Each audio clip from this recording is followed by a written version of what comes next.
My name is Cassidy Rowan. I'm 36 years old, and 9 days before a custody hearing, my ex-husband stood in the cafeteria of Briar Glen Elementary and called me unfit in front of 39 families. He had a navy folder in one hand, the kind with a plastic label holder on the spine, and he waved it like my motherhood was already inside it, signed away. "Stable mothers don't need witnesses," Grant said, loud enough for the kindergarten parents by the juice table to turn around. Our son, Owen, was 8 years old in the art room down the hall, making a paper owl with the other children, and Grant knew exactly where he was when he said I was unstable enough to lose him. His mother, Diane, laughed beside him and said, "Take her son before she ruins him." I remember the smell of lukewarm coffee, the squeak of folding chairs, and the blue volunteer lanyard lying against my chest like it suddenly weighed 5 pounds. I also remember the school screens behind him, dark and waiting, because by then Principal Calder had already preserved more than Grant thought could still exist. I did not know yet how quiet the room would become when the first screen came on, and Grant did not know that the folder he brought to destroy me was missing the one thing that mattered most. I didn't answer right away. That bothered him more than crying would have.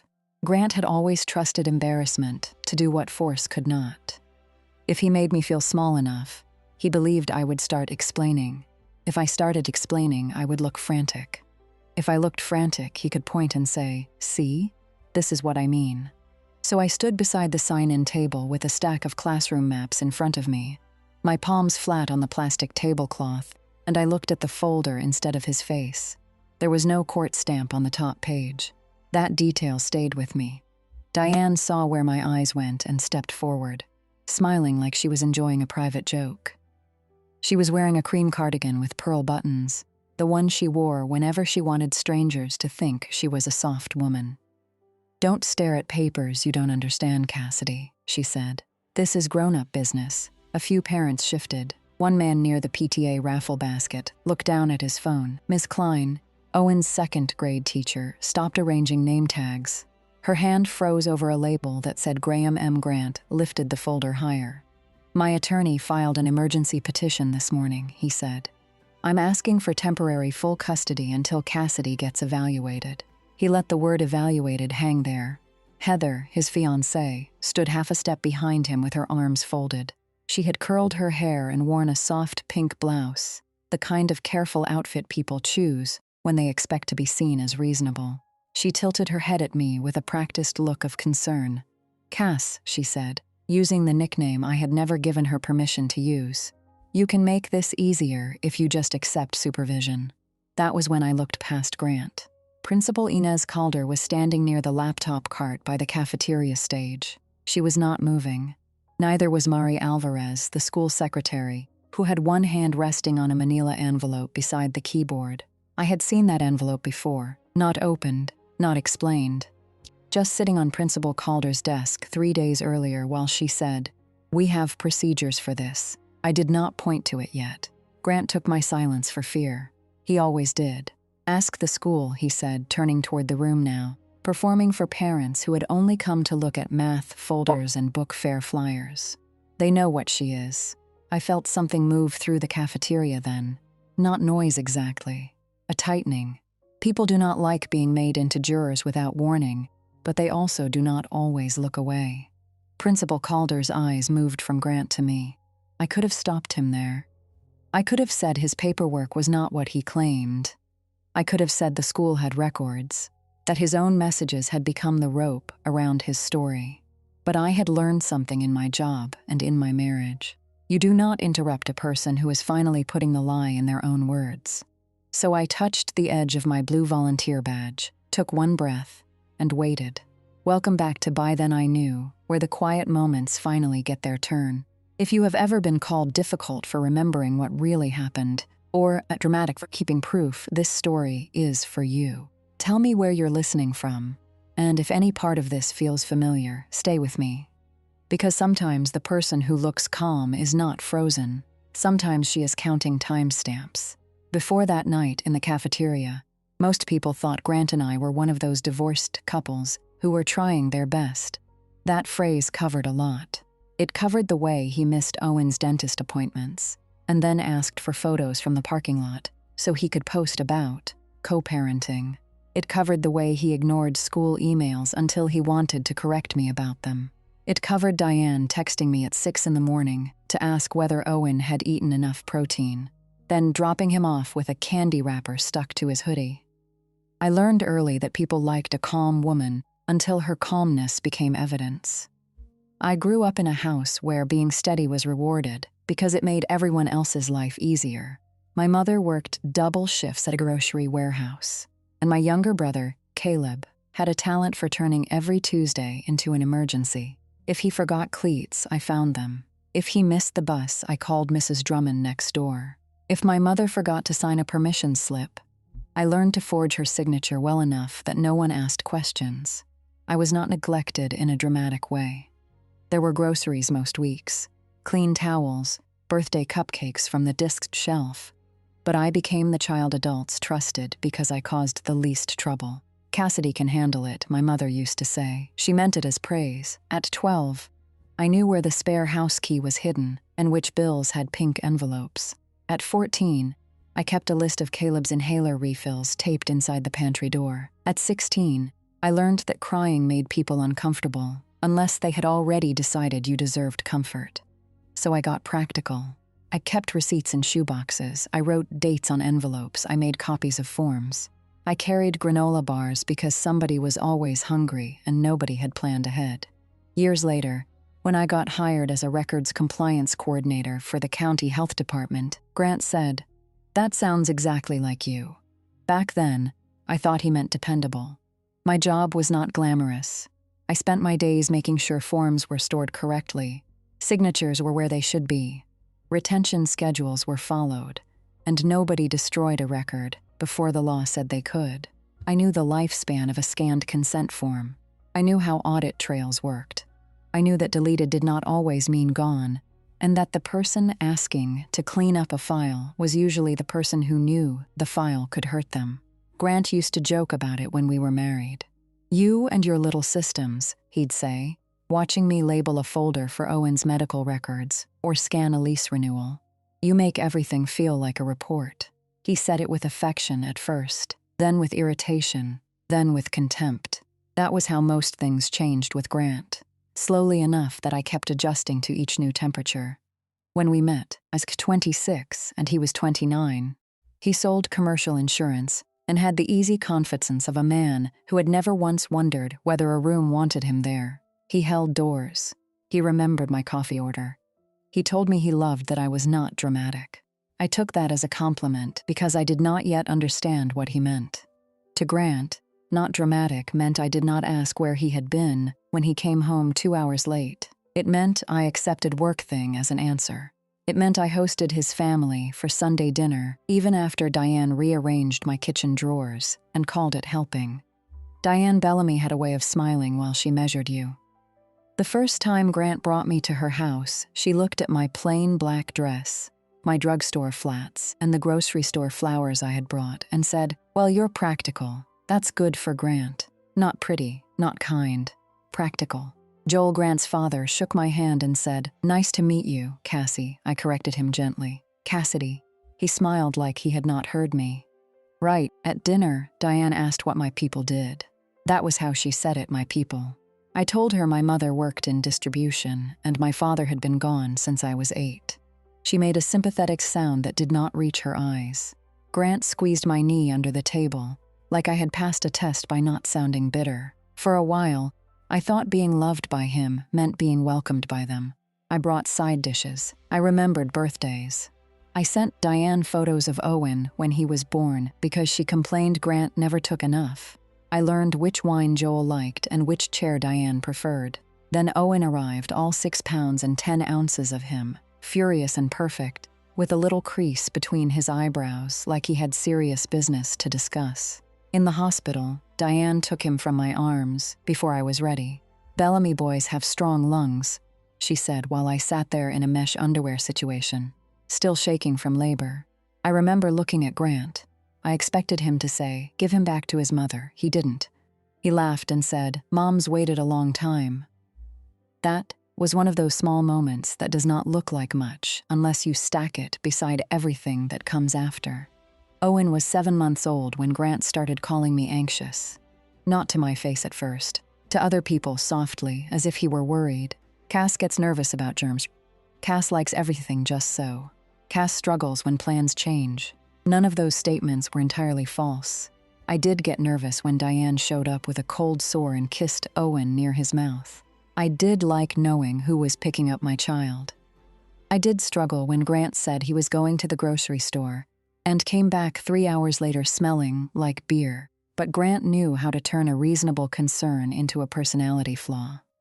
By the time we divorced, after 11 years together and 7 married, he had a complete vocabulary for me. Controlling, reactive, overwhelmed, rigid, unstable when he was especially angry. The divorce itself was quieter than people expected. No screaming in the driveway, no shattered plates. I filed after finding hotel charges on a credit card statement he insisted was only for business expenses. When I asked him about them, he stared at the statement, then at me and said, "This is why nobody can relax around you." I remember the paper in my hand. I remember the black line of the hotel name. I remember thinking, he is not sorry I found it. He is angry that I kept the statement. We agreed to shared custody because my attorney said judges liked cooperation, and because I still believed Grant could be careless with me without being careless with Owen.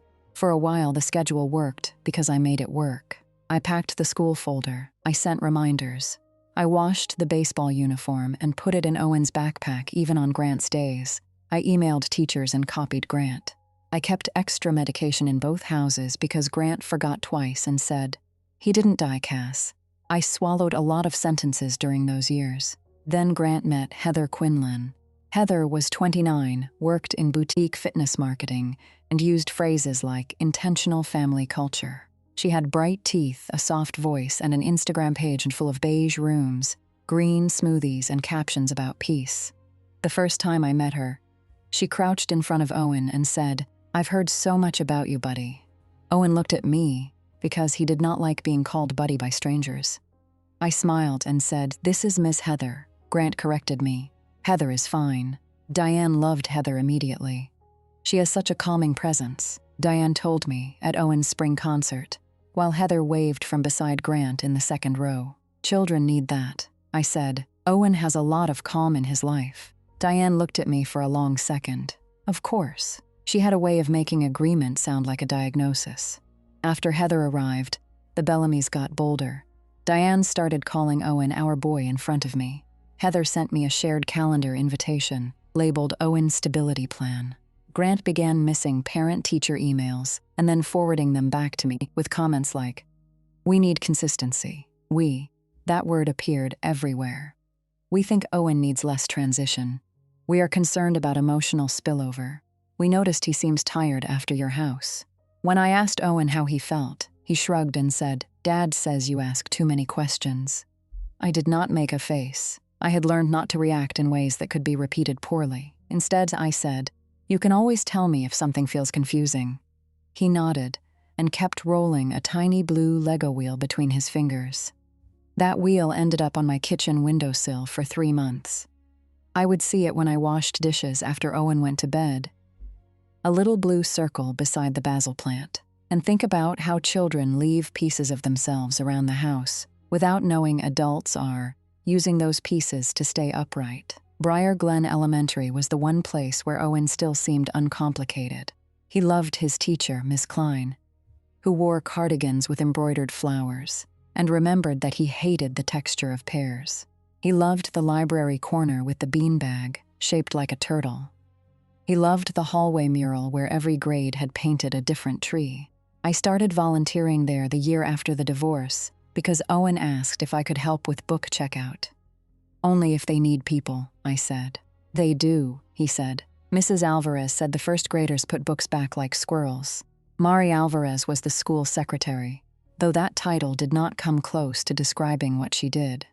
She knew which parents needed Spanish forms, which children needed extra mittens, which copy machine jammed if you fed it more than 7 pages. She wore silver hoop earrings and kept a ceramic frog on her desk that held pens in its open mouth. The first time I volunteered, she handed me a blue lanyard with a laminated badge. "Wear this where we can see it," she said. "And don't let the 5th graders convince you they know the shelving system." I laughed. They don't. They absolutely do not. The lanyard was ordinary at first. A plastic badge, my name, a small school logo. But Owen loved it. When I wore it, he stood a little taller in the hallway. "That's my mom," I once heard him tell another boy. She knows where the dragon books go." That should not have meant as much as it did. By the time parent night came around, I had been volunteering at Briar Glen for almost 2 years. I knew which cafeteria tables wobbled. I knew the stage curtains smelled faintly like dust and tempera paint. I knew the projector remote had to be held at an angle. I knew Principal Calder preferred printed agendas, even though the district pushed digital everything. Principal Calder was a composed woman in her early 50s with short gray curls and reading glasses she wore on a chain. She was not warm in the easy way, but she was fair. Children straightened when she entered a room, not because they were scared, but because she made the room feel like somebody was paying attention. Grant called her the principal lady once, after an open house. "She takes herself seriously," he said. I said, "It's a school. I hope she does." He rolled his eyes. The first sign that parent night might become something else came 11 days before the hearing.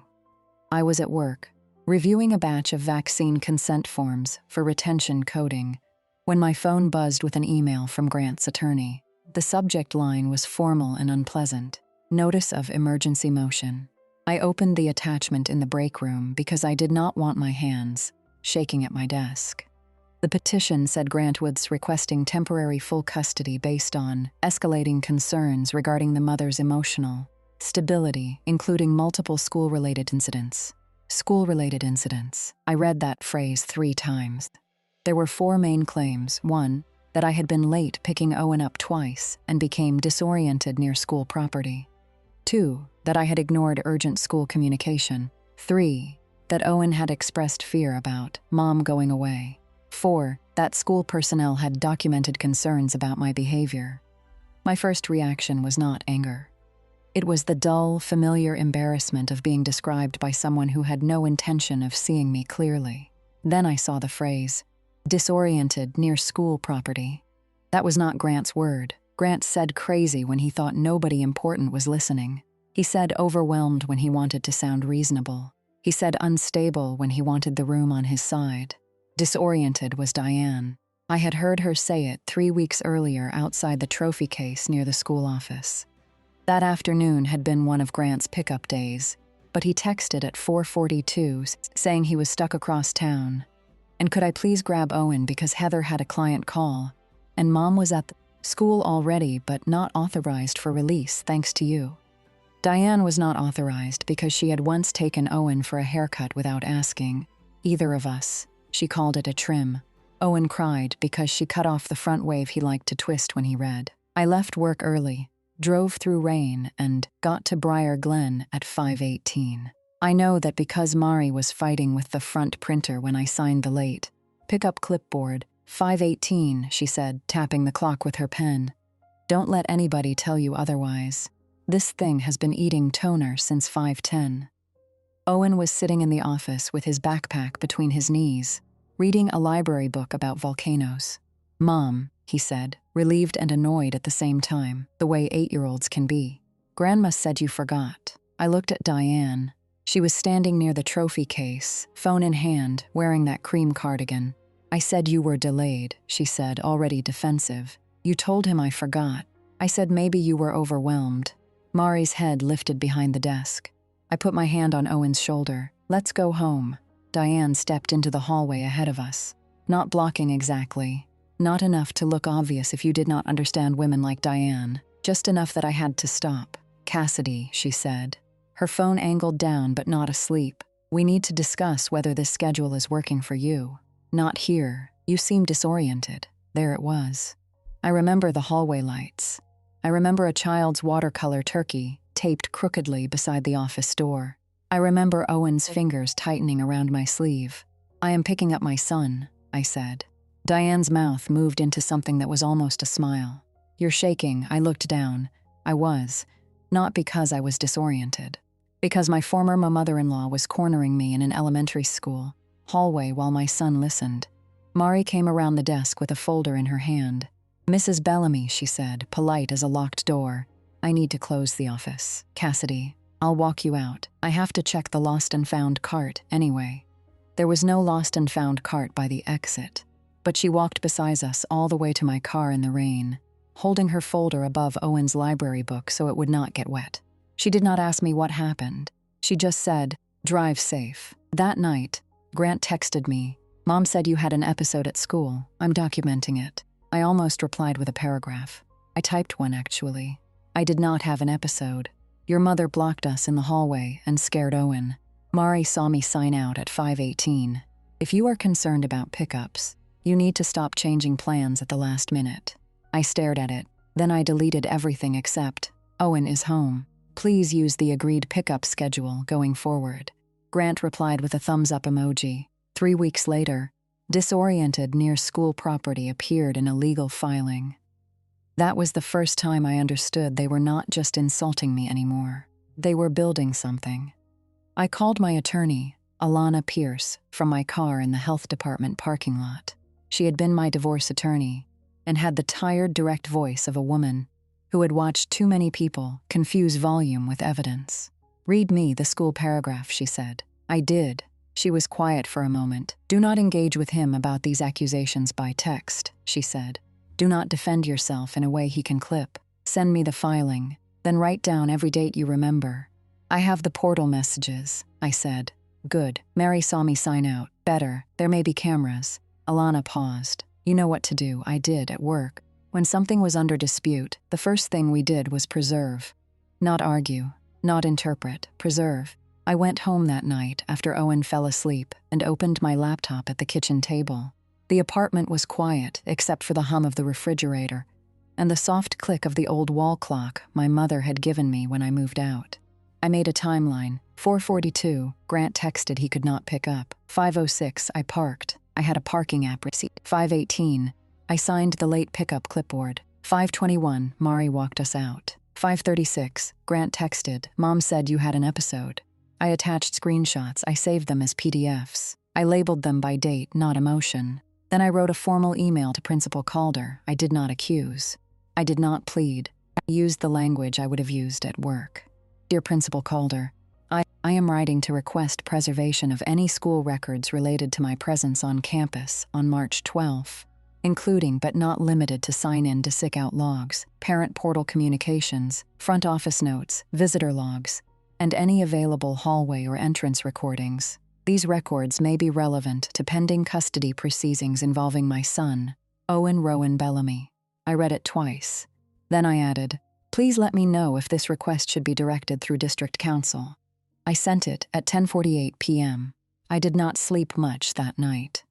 The next morning, Mari called while I was walking from the parking garage to the health department entrance.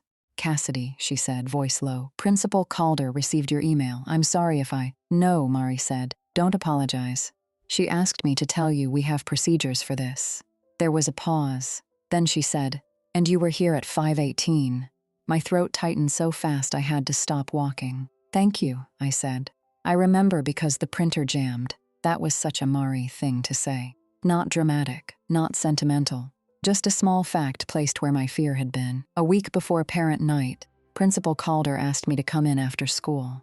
I left Owen with our neighbor, Mr. Palumbo, a retired bus driver who watched game shows at full volume and kept sugar-free mints in every pocket. Owen loved him because he let him sort old transit tokens as a cigar box. Principal Calder's office smelled like coffee and dry erase markers. On her desk were 3 neat stacks of paper and 1 manila envelope. Mari sat in the chair by the filing cabinet, hands folded over a yellow sweater. Miss Klein was not there. Principal Calder closed the door. "Ms. Rowan," she said, "I cannot discuss all internal records with you outside proper legal process. You understand that?" "I do, but I can tell you that the school has preserved relevant materials." I nodded. My hands were cold. She continued, "Mr. Bellamy has contacted the school several times about custody-related concerns. Some messages were sent through the parent portal. Some were sent by email. I thought of Grant typing phrases like stability and concern while ignoring Owen's library notices. Principal Calder looked at Mari, then back at me. There was also a request from Mr. Bellamy asking whether certain footage needed to be retained. I did not speak. Mari's jaw moved slightly, like she was stopping herself from saying more. Principal Calder said, "We are not a party to your custody matter, but we will not allow school records to be misrepresented." The sentence entered me slowly, not rescued, not believed because I looked sad, not comforted, just records would not be misrepresented. For someone like me, that was almost tenderness. "Thank you," I said. Principal Calder nodded once.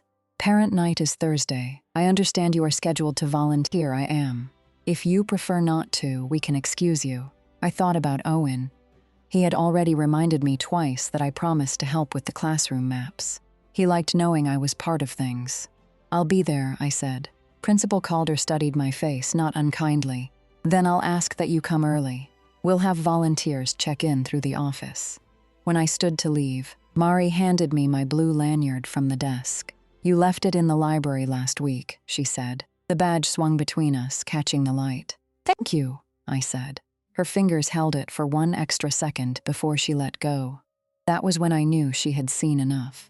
Grant became strangely pleasant in the days before parent night. That was always a warning sign. He sent a message through the parenting app, asking whether Owen needed anything for school. He offered to take him for new sneakers. He wrote, "Hope we can keep Thursday peaceful for him." I showed the message to Alana. She replied, "He's creating a record of reasonableness. Stay brief." So I wrote, "Owen has sneakers that fit. Parent night starts at 6. Classroom rotations are posted by the school." Grant answered, "Of course. I just hope you're in the right headspace." I did not reply. Heather posted a photo that night of 2 mugs on a marble counter with the caption, "Protecting peace times means making hard choices." Diane texted me separately outside the app, which she was not supposed to do. "Cassidy, a loving mother knows when to step back." I blocked her number for the evening, then unblocked it the next morning. Because part of custody litigation is making yourself reachable to people who should not have earned access. I sent the screenshot to Alana. The hardest part was Owen. Children hear things adults think they have hidden under polite voices. 2 nights before parent night, he sat at the kitchen table poking macaroni with his fork. "Mom," he said, "if the judge says, do I have to move?" I kept my face still. "What did Dad tell you?" He shrugged. He said, "Maybe I need more structure. Grandma said you get confused when people upset you." The fork in my hand felt too light. "I'm sorry they said that to you," I said. "Are you confused?" "No, are you going away?" I pushed my chair back and sat beside him instead of across from him. "No, sweetheart, I am not going away." His eyes filled, but he blinked hard because he was at the age where crying embarrassed him. "Dad said sometimes moms need help." "Everybody needs help sometimes," I said. "But needing help and losing your child are not the same thing." He nodded, not fully comforted, because children are smart enough to know when adults are speaking around a danger. I wanted to tell him everything. I wanted to say his father was lying, that his grandmother was cruel, that Heather's soft voice was not the same as kindness. But Owen was 8. He did not need my adult truth poured over his dinner plate. So I said, "At parent night you get to show me your owl project, right?" He sniffed. "It's not done." "Then I look forward to meeting the unfinished owl." That made him smile. After he went to bed, I stood at the sink washing his macaroni bowl and saw the little blue Lego wheel still on the windowsill. I picked it up, turned it between my fingers, and put it in the small dish where I kept spare keys. My phone buzzed. A message from Grant. "Remember, Thursday is about Owen. Try not to make it about yourself."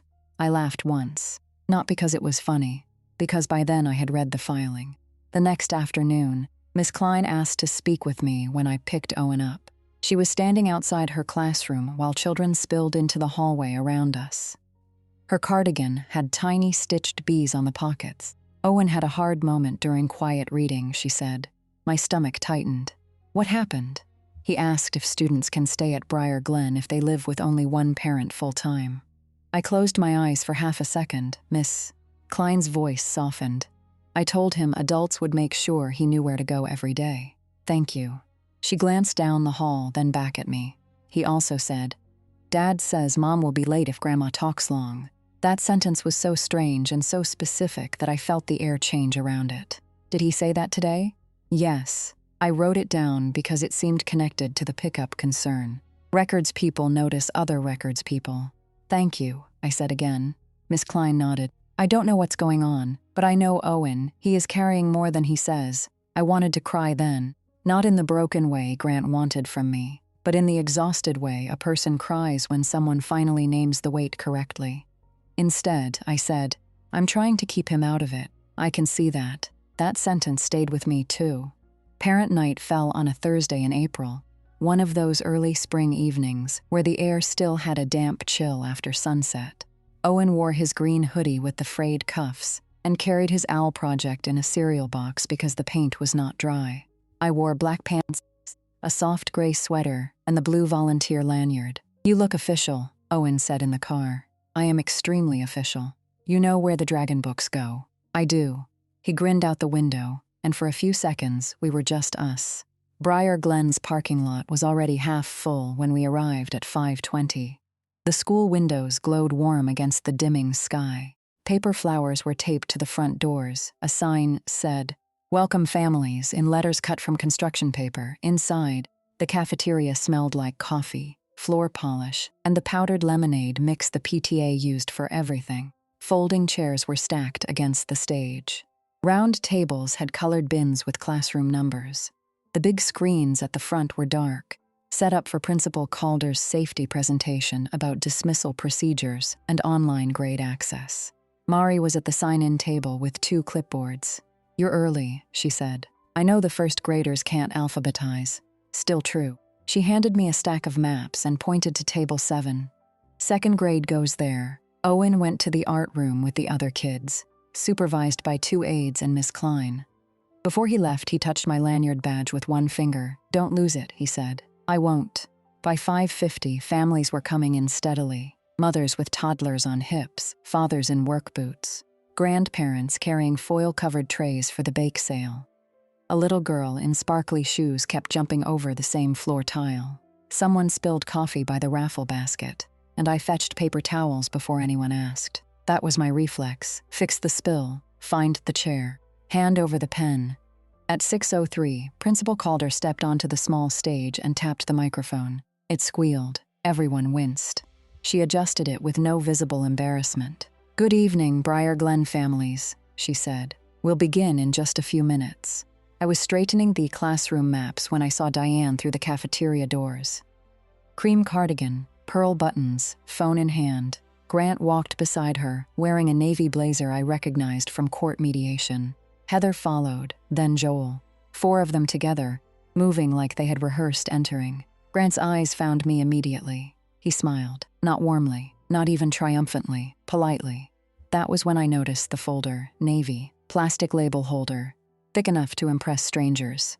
He held it flat against his chest at first, like a man arriving for a meeting.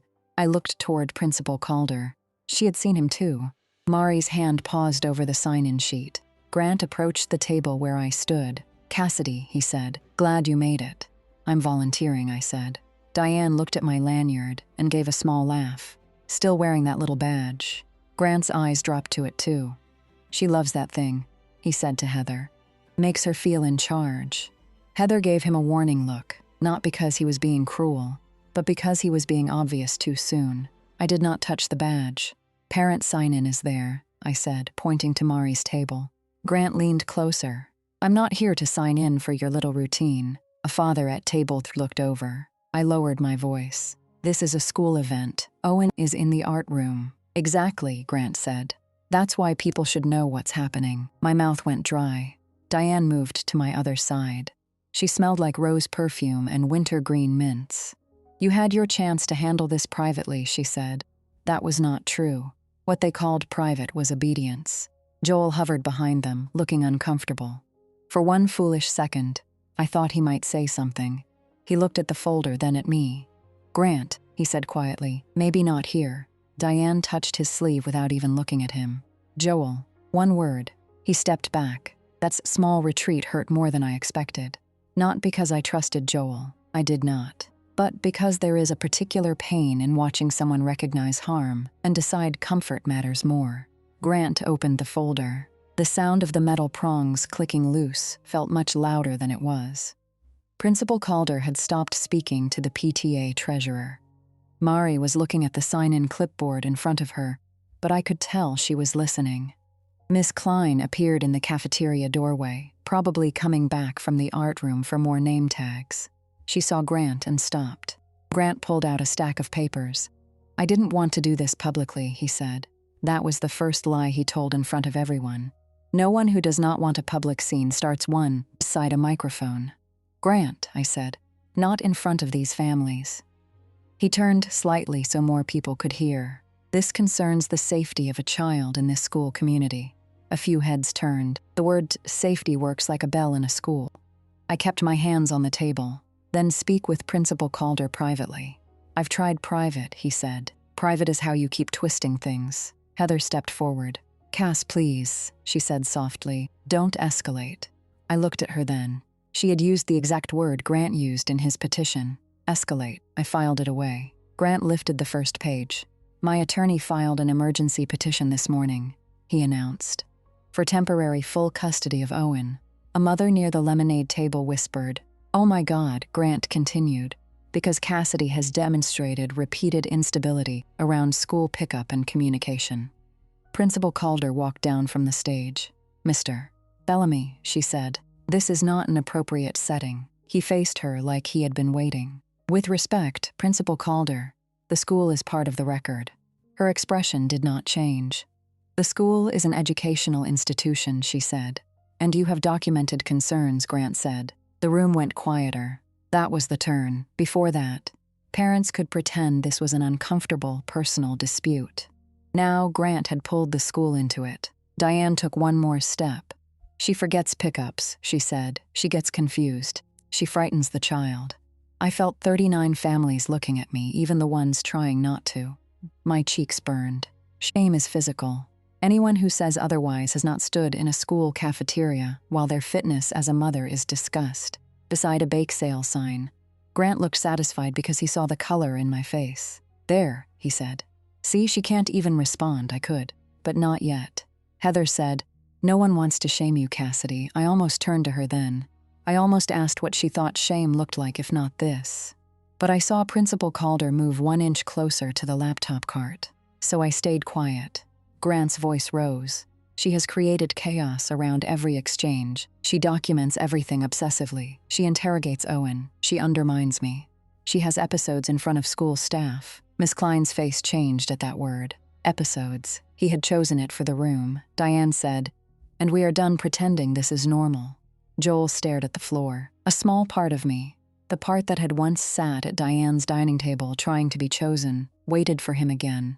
Just a word. Just enough to show Owen had one person on that side who understood this was wrong.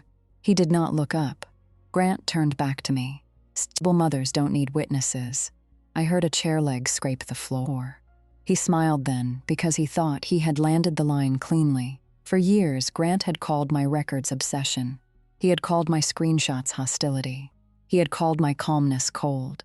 He had called my questions traps. And now he stood inside my son's school, holding papers without a court stamp, and told a room full of parents that a mother needing witnesses meant she was unstable. I looked at Principal Calder. Her eyes were on Grant. Diane laughed, a short, bright sound. "Take her son before she ruins him," she said. That was the sentence that made the room turn fully. Even people who had been pretending to study their phones looked up. Miss Klein's hand went to her throat. Mari stopped pretending to write. Grant did not correct his mother. That mattered later.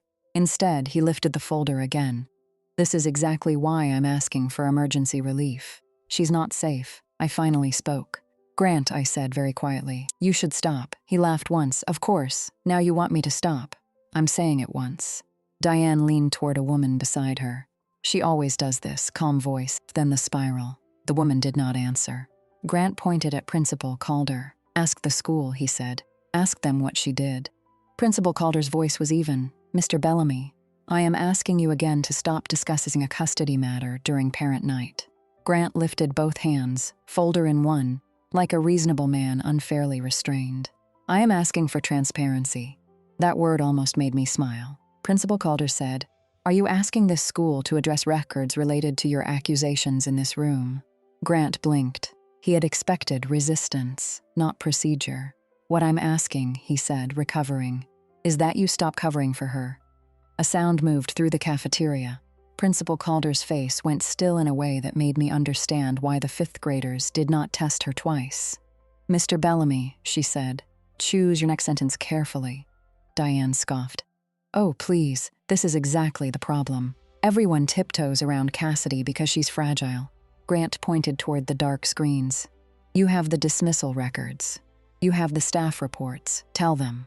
Everybody here deserves to know." Principal Calder looked at me, not asking permission. Not exactly. More like confirming that the moment had arrived. My heart was beating so hard I could feel it in my wrists. I thought of Owen in the art room, probably gluing feathers to an owl. I thought of the blue Lego wheel in the dish by my sink. I thought of Mari walking us to the car in the rain. I thought of every paragraph I had deleted instead of sending. Then I looked at the screens. "Check them," I said. It was not loud. Grant frowned. "What?" I raised my hand and pointed to the screens. For half a second, nobody moved. Then Principal Calder turned to Mari. Mari opened the manila envelope. Grant's smile thinned. "What is this?" Principal Calder did not answer him directly. She walked to the laptop cart and pressed one key. The big screens behind the stage flickered blue, then white. A district header appeared at the top. Briar Glen Elementary Record Preservation Summary. Redacted custody-related communications. The first screen showed a message chain, not the whole thing. Names of students were blacked out except Owen's. Staff names were partially redacted. But Grant's name was clear. Grant Bellamy. March 13, 8:42 a.m. Principal Calder read nothing aloud at first. She let the room see. The message said, "I want to make sure yesterday's pickup issue is noted. Cassidy appeared disoriented, and I am concerned for Owen's safety. Can this be documented without needing to pull hallway footage? I do not want to make this bigger than necessary."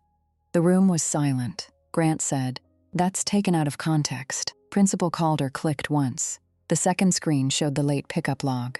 March 12. Owen Rowan Bellamy. Parent Guardian Cesot Cassidy Rowan. Time 5:18 p.m. Staff initials. M.A. Mari stepped beside the cart. "Miss Rowan signed him out at 5:18, she said. I initialed it. Her voice was not loud, but every person heard her. Grant said, "I never disputed she eventually got there. That was a mistake." Principal Calder clicked again. The third screen showed a redacted screenshot of Grant's text to the school office through the parent portal, sent at 5:31 that same day. "Cassidy has not arrived for Owen, and my mother reports she may be having some kind of episode. Please note this," a father near the back said, under his breath, but she signed him out before that. His wife touched his arm, but not to silence him. More like she had heard it too. Grant's face changed, only a little. The confident skin of him slipped. Diane said, "He was relying on what I told him." Principal Calder looked at her. "That brings us to the hallway footage," she said. Diane's smile disappeared. Grant stepped forward. "You cannot show video of my child. Owen is not visible in this clip," Principal Calder said, "nor are any other children's faces. The district has prepared a redacted still sequence for this purpose because you have accused this school of concealing information in front of its community." She clicked. The screen changed to 4 still images from the hallway near the trophy case. No audio, no dramatic motion, just time-stamped frames. 5:19, Cassidy standing with Owen's backpack over Washington's shoulder. Owen's face blurred, Diane in front of them. 5:20, Diane angled across the hallway, phone in hand. 5:20, Mari leaving the office. 5:21, Mari walking beside Cassidy and Owen toward the exit. The timestamps were in the corner. Plain, boring, devastate. Diane said, "That doesn't show tone." "No," Principal Calder said. "It shows location, time, and physical positioning." Mari held up a paper. "This is the visitor log," she said. "Mrs. Bellamy was not authorized for student release that day." Diane flushed. "I am his grandmother. You were not authorized for student release," Mari repeated. It was the same sentence, but the second time it sounded like a door closing. Heather had gone very still. Grant looked at the room. Then at Principal Calder. "This is a private custody matter. You brought it into parent night," Principal Calder said. He opened his mouth, but she clicked again. The fourth screen appeared. This one was an email. From Grant Bellamy to Principal Calder, 2 days after my preservation request. Principal Calder did read this one. "I am asking that Briar Glen not pull old hallway footage or create unnecessary records in a family matter. I don't want this becoming a school records issue." The cafeteria was so quiet, I could hear the buzz from the projector. Grant said nothing. Principal Calder looked at him over her glasses. "Mr. Bellamy, this school will not be used as evidence for incident our records do not support." That was the reveal. Not a speech from me, not a dramatic confession, just a record, a timestamp, and the sound of a man realizing the room was no longer his. Diane recovered first, because Diane always believed tone could repaint facts. "This is wildly inappropriate," she said. "You're humiliating a family." Mari looked at her then. The look was brief, almost tired. I wondered how many families Mari had watched, come through that office, carrying private wars in backpacks and court folders. Grant turned to me. "Cassidy," he said sharply, like my full name could still pull me into place. "You did this?" I did not answer. He took one step closer. "You went behind my back to the school." Principal Calder moved between us, not dramatically. "Just enough, Ms. Rowan made a preservation request through appropriate channels," she said. District Councils was notified. Grant's eyes flicked around the room. He had expected people to stare at me. They were staring at him. Heather whispered, "Grant." He ignored her. "This is exactly what I'm talking about," he said, but his voice had lost its shape. "She weaponizes paperwork. She makes everyone afraid of her, Miss." Klein stepped forward from the cafeteria doorway. "I need to add one thing," she said. Principal Calder looked at her. "Miss Klein's?" Klein held a small notepad against her cardigan. Her voice shook a little, but she did not stop. "Owen told me yesterday that his father said Miss. Rowan would be late if his grandmother talked long. I documented it because it concerned me." Grant stared at her. "That's hearsay," he snapped. "This is not court," Principal Calder said. "You made a public accusation involving school staff. School staff are correcting what they personally observed and documented." A murmur moved through the cafeteria. Heather stepped back. "I noticed it because I notice small things." Her left hand moved to her right, covering the engagement ring Grant had given her at Christmas. Then she dropped both hands to her sides. Diane saw it too. "Heather," she hissed. Heather's face had gone pale. "I didn't know about the footage," she said. "It was not an apology to me. It was distance." Grant turned on her. "Don't start." That was the first crack between them. Right there beside the PTA raffle basket. Joel finally spoke. "Grant," he said, voice rough. "Enough." I looked at him. For years, I had wanted that word from someone in that family. Enough. Not because it would fix anything, but because it would prove I had not imagined the line being crossed. But when Joel said it, it was too late to be courage. Diane rounded on him. "Don't you dare." He closed his mouth. And there it was again, almost. Then nothing. Grant shoved the papers back into his folder, but his hands were clumsy now. One page slipped free and floated to the floor. No body picked it up. He looked at me with real hatred then. Not anger. Hatred. "You think this makes you look stable," he said. I felt the old pull to explain. I wanted to say I did not do this to look stable.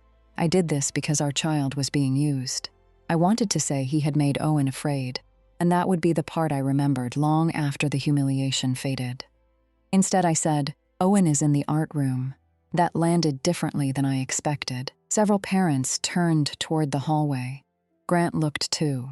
For the first time that night, I think he remembered our son was not an idea, not a legal advantage, not a Bellamy boy, a child with glue on his fingers and a half-finished owl. Principal Calder closed the laptop halfway, enough that the screens went dark.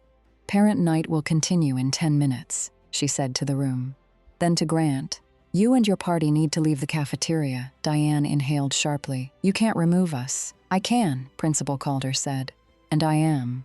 Grant tried one more pivot.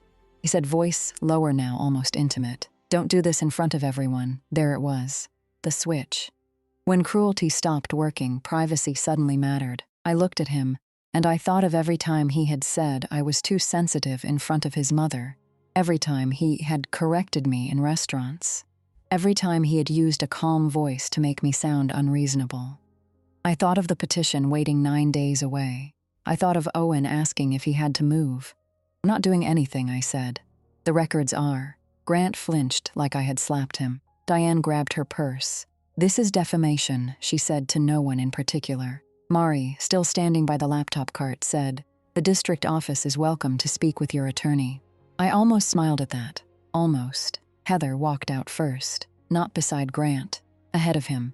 Joel followed Diane. Grant was last, folder clutched under one arm, jaw tight. At the cafeteria doors, he turned back, like he wanted the room to remember him as wronged.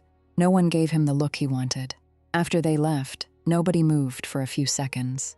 Then a little boy at table 4 whispered, "Can we still get cookies?" The room exhaled. A few parents laughed softly, uncomfortable and relieved. Principal Calder reopened the laptop, but instead of the record summary, the safety presentation appeared on the screens. Student dismissal procedures, parent portal access, emergency contact updates. The ordinary slides looked almost absurd after what had just happened.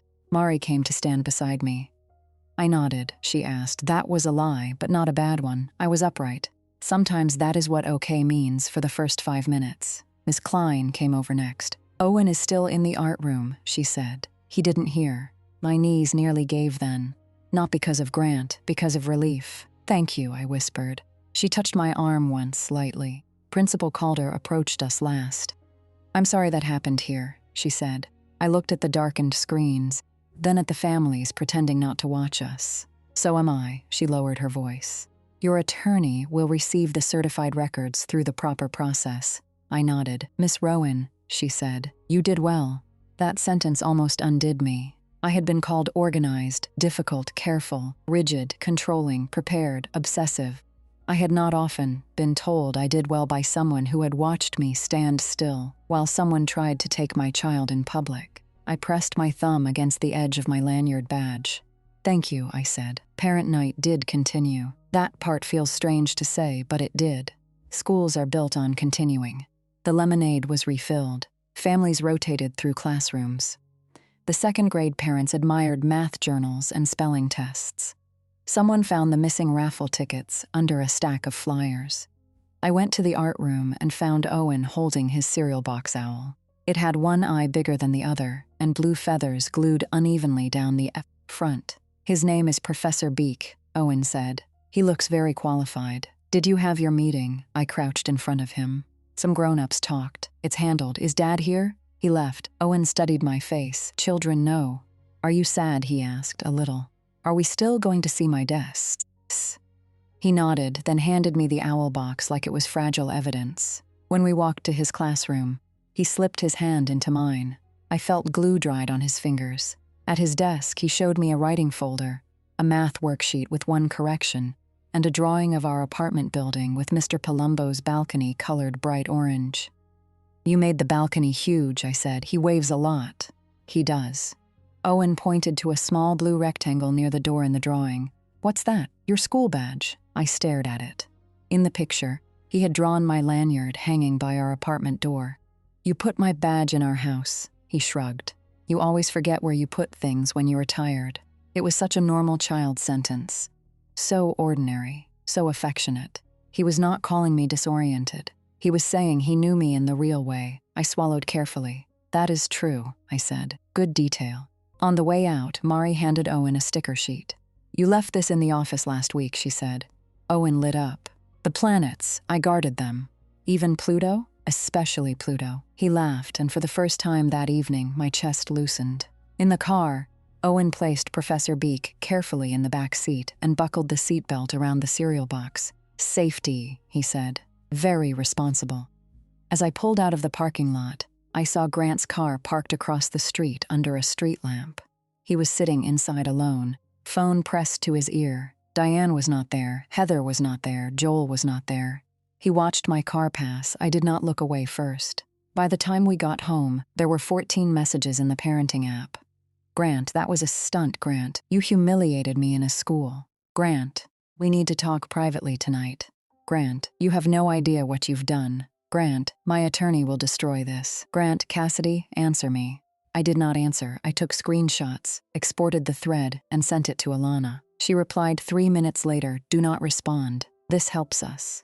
That was when I noticed my hands were steady. Not calm exactly, not peaceful, steady. The next morning, the Bellamy machine changed tactics. Diane emailed me at 6:12 a.m. Subject line, "For Owen's sake. Cassidy, last night was painful for everyone. I know emotions were high. Grant is a devoted father who acted out of fear, not malice. I hope you will not let school staff or legal people turn this into something ugly. Families should handle family matters together."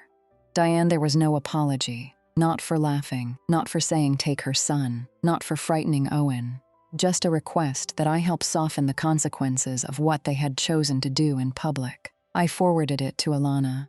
Then I made Owen pancakes shaped badly like planets. Pluto fell apart in the pan, and he said Mari would be bitted.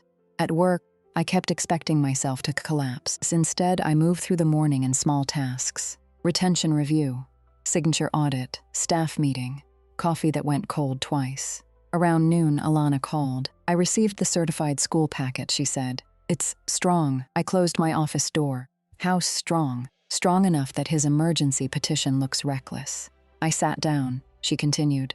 "There's more than what was shown last night. Parent portal logs, his deletion language, your sign-in, staff notes, Miss Klein's documented concern. Also, Heather's email address appears in one forwarded draft.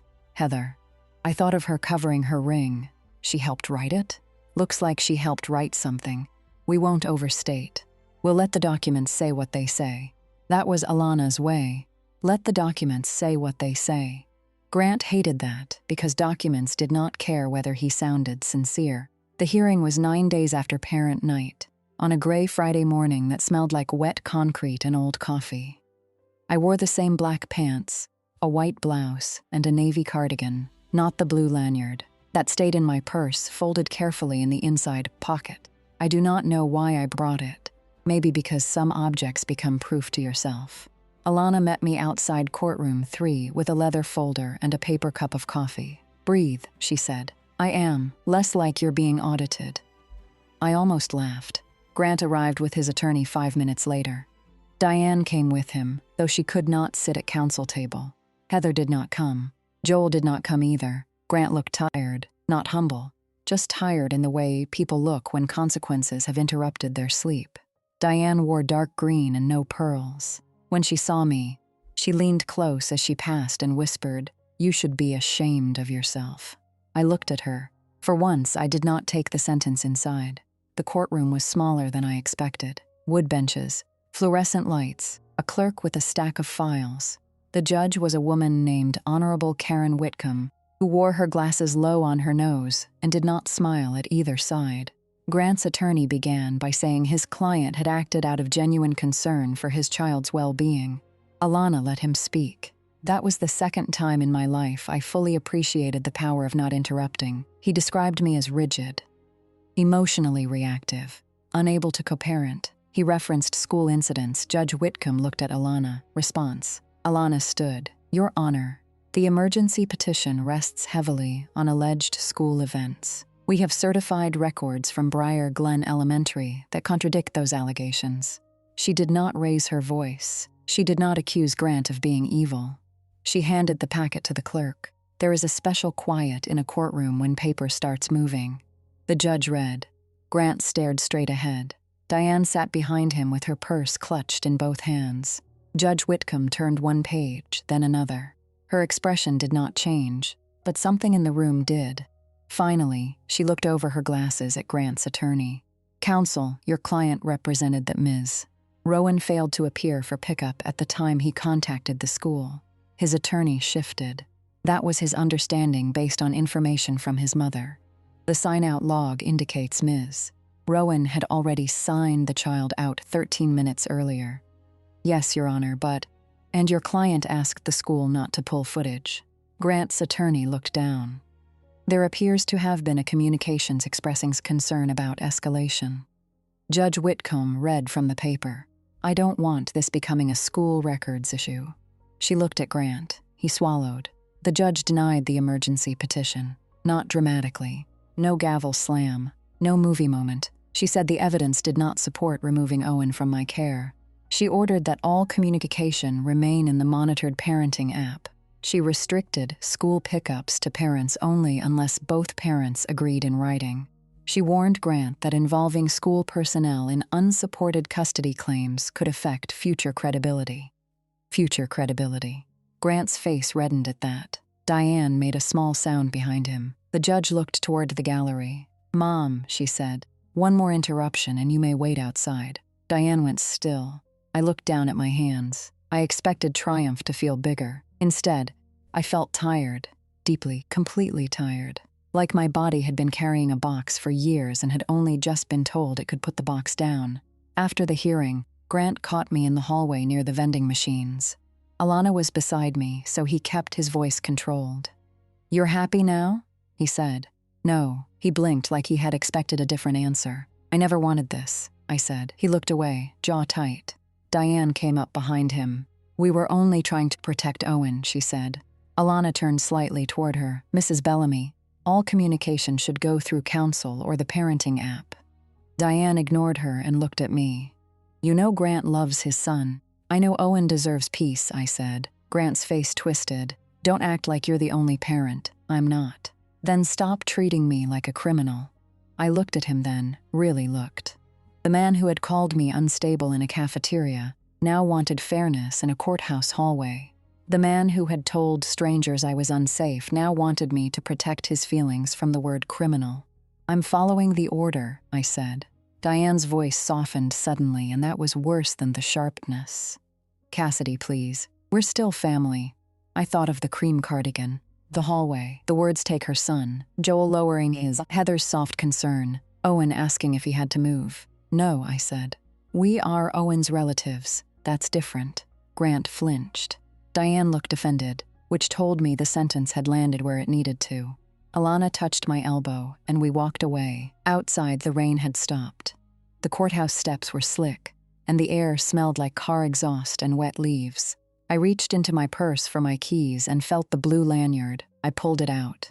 The plastic badge had a tiny scratch across my name. Cassidy Rowan, volunteer. I stood there looking at it longer than necessary. Alana glanced over. "You okay?" "Getting there," she nodded. "That's allowed." I drove home without turning on the radio. At the apartment, Mr. Palumbo was helping Owen build a cardboard city across the living room floor. There were cereal boxes, paper towel tubes, and a shoebox labeled City Hall in Owen's uneven handwriting. "Mom," Owen said, "we made a school, but the roof keeps falling." "I know some people in school administration," I said. "Very strict about roofs." Mr. Palumbo winked at me over Owen's head. On the kitchen counter was a covered plate. "Ziti," he said. "My sister made too much, Mr. Palumbo's sister lived 2 towns over and had never once made too little food in her life." "Thank you," I said. He shrugged. "Kid had dinner." "You probably didn't. That was chosen family sometimes, not speeches, not declarations. A plate of baked ziti under foil because somebody noticed you would forget to eat." Later, when Owen was asleep, I hung the blue lanyard on the hook by the door beside his backpack. For months, that hook had held only practical things: keys, umbrella, Owen's lunch card on a stretchy cord. The lanyard looked strange there at first. Then it looked right. The school year continued. That is, the part people do not always talk about after a public disaster. The calendar keeps putting squares in front of you. Library day, spelling test, dentist appointment, trash pickup. Life does not become beautiful all at once. It becomes manageable in places where it used to hurt. Grant followed the parenting app order for exactly 12 days before testing it. He wrote, "My mom is devastated. She should not be punished for loving Owen." I replied, "The order says parents only for school pickups, unless both parents agree in writing." He wrote, "So you're going to be cruel," I replied. "I am following the order." He wrote, "This is who you are now." I did not reply. That became my full education in boundaries. Not the first sentence. The second silence. Diane sent Owen a card with a cartoon puppy and $20 inside. The message said, "Grandma misses her special boy more than anyone knows." I photographed it, sent it to Alana, and put the $20 in Owen's savings jar. I did not give him the card. The custody order did not ban mail, but I had learned to ask a better question than "Can they do this?" I asked, "Does this help my child feel safe?" Most of the time, the answer was clear. Heather disappeared from school events first, then from Grant's social media. 2 months later, Owen mentioned that Dad's friend Heather did not live there anymore. I said, "How do you feel about that?" He shrugged. "She made weird oatmeal." That was all he had to say. I did not ask more. Joel called once from a blocked number. I recognized his voice when he said, "Cassidy, it's Joel." I was standing in the grocery store aisle holding 2 brands of peanut butter because Owen had decided the usual one tasted too beige. "What do you need?" I asked. He sighed. "I just wanted to say things got out of hand." I looked at the peanut butter jars. Things, not Grant. Not Diane. Not what we did. "I'm checking ingredients," I said. "If this is about Owen, message through the app." "Cassidy," I tried to stop him. I thought of the cafeteria, his lowered eyes, Diane's hand on his sleeve. "No," I said quietly. "You noticed. That's not the same." He was silent. Then he said, "I'm sorry you feel that way." I hung up. I bought the less beige peanut butter. That evening, Owen ate a sandwich and declared it acceptable. Small victories are not always small when you have been living under somebody else's storm. The first supervised exchange through the new routine happened in the parking lot of the community center, not supervised by a person standing over us, but structured, public place. Parenting app confirmation. No Diane, no Heather, no commentary. Grant arrived 3 minutes late. Owen hugged me hard before walking to his father's car. "Back Sunday?" he asked. "Back Sunday." Grant watched us, expression tight. After Owen got in the car, Grant closed the door and turned to me. "You didn't have to bring witnesses into this," he said. The sentence found the old one immediately. Stable mothers don't need witnesses. I could see the cafeteria again, the folder, the screens, Diane's laugh, the room turning. I looked at Grant through the late afternoon light. "You told me stable mothers don't need witnesses," I said. "I brought records because my son deserved the truth." He stared at me. For once he had no sentence ready. I walked back to my car. My hands shook after I got inside. I will not pretend they did not. Strength did not erase the body's memory of being cornered. I sat there for 1 minute, with both hands on the steering wheel, breathing through the aftershock. Then I started the car and drove to the diner near Briar Glen. Mari was already there in a booth by the window with Miss Klein. That part had happened by accident the first time, and then became something we did once a month when Owen was with Grant. Coffee, pie, ordinary conversation. Mari complained about the copy machine. Miss Klein graded spelling tests. Sometimes Palumbo came and ordered soup even in July. They did not ask me to relive the cafeteria. That was part of why I could sit with them. On that first exchange day, Mari slid a small packet across the table. "Owen left these in the office," she said. "Planet stickers, again." I laughed. "He's going to think you're running a planetary storage facility. Pluto needs representation," she said. Miss Klein smiled into her coffee. I placed the stickers in my purse beside the blue lanyard and felt something settle. Not forgiveness, not victory, something quieter, like a lock turning from the inside. By summer, Owen stopped asking whether he would have to move. He still came home tired from Grant sometimes, but he did not come home afraid in the same way. The parenting app made Grant careful. The order made Diane distant. The school made access clear. Clarity can feel cold to people who benefited from confusion. I used one of my 5 vacation days to take Owen to the Science Museum. We saw a planetarium show where the seats leaned back and the ceiling filled with stars. Owen whispered facts through half of it until I reminded him that other people had paid for space too. In the gift shop, he chose a keychain shaped like a tiny astronaut. "For the hook," he said. "What hook?" "The one by the door, with your badge." So the astronaut joined the lanyard, my keys, and Owen's lunch card. Then came a library card on a rubber bracelet. Then a tiny wooden owl keychain Ms. Klein gave Owen on the last day of school because Professor Beek had survived the semester on top of his bookshelf. The hook by the door became crowded. I liked it that way. Grant never apologized. Diane never did either. Heather sent one message through social media months later saying she hoped we could all heal someday. I did not respond. Joel left a voicemail around Thanksgiving saying he missed Owen's laugh. I saved it but did not return the call. Some people think closure is a conversation. For me, closure was a school pickup list with fewer names on it. In September, Briar Glen held another parent night. Owen was in 3rd grade by then, taller, with new front teeth and stronger opinions about socks. He asked if I was still volunteering. "I am," I said. "Do you still have the badge?" I pointed to the hook. He took it down and handed it to me with the seriousness of a knight presenting a sword. "Don't lose it," he said. "I won't." At the school, the cafeteria looked the same: folding chairs, lemonade, unfortunately, classroom maps, screens at the front. For 1 second, standing by table 7, I felt the old heat crawl up my neck. Then Mari appeared beside me with a stack of name tags. "The 1st graders still can't alphabetize," she said. I took half the stack. "Good thing I'm official." She glanced at my lanyard, extremely. Across the room, Principal Calder adjusted the microphone. It squealed. Everyone winced. She did not. Miss Klein waved from the hallway, even though Owen was not in her class anymore. A new family walked in looking lost, a mother with tired eyes and a little boy gripping her sleeve. I smiled and pointed them toward the 3rd grade table. "Right over there," I said. "You're in the right place." The mother looked relieved. Maybe that is what healing looked like for me, not forgetting the room, being able to stand in it and help someone else find the table.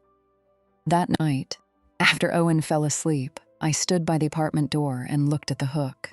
The blue volunteer lanyard hung there beside the astronaut, the owl, the lunch card, and my keys. Professor Beak sat on the bookshelf in the living room, one big eye still slightly crooked. The little blue Lego wheel was still in the dish by the sink, because I had never found whatever tiny vehicle it belonged to. I used to think I had to keep every piece in case somebody needed it. Now I keep some things because they remind me what we survived. Grant thought 39 families would become witnesses against me. Instead, they watched him ask for the truth and receive it.